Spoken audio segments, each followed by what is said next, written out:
Okay, so now we have this in a nice rounded ball. I'd like to add that you should pick a day that's a cloudy day to dig and transplant your perennials. To do it on a really, really hot day would, put a little extra stress on the plant.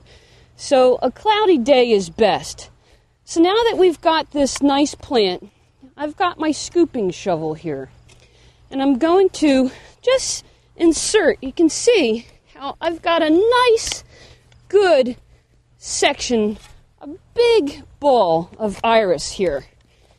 Now, one thing that you can do, if your iris plant is so big, and you might be working by yourself and not have anybody to help you, you can get it out, as I'm doing, and you can actually take your spade and kind of cut it in half if it's too heavy to lift yourself.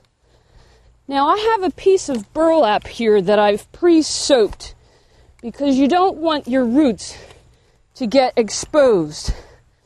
And this is fairly heavy soil that I'm working in here. It's got a lot of clay content in it. And this probably weighs a good 80 pounds, believe it or not. So I'm going to flip it up. You can see all the nice fibrous roots here.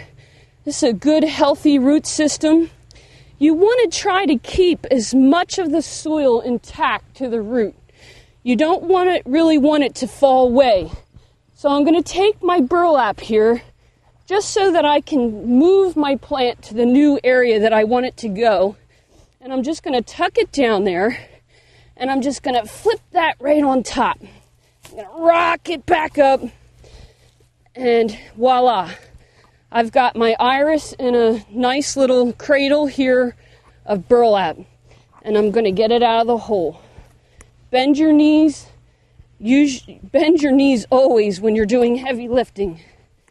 And out it comes, all intact, no roots really exposed too much, all the soil is there, and this plant is ready for division.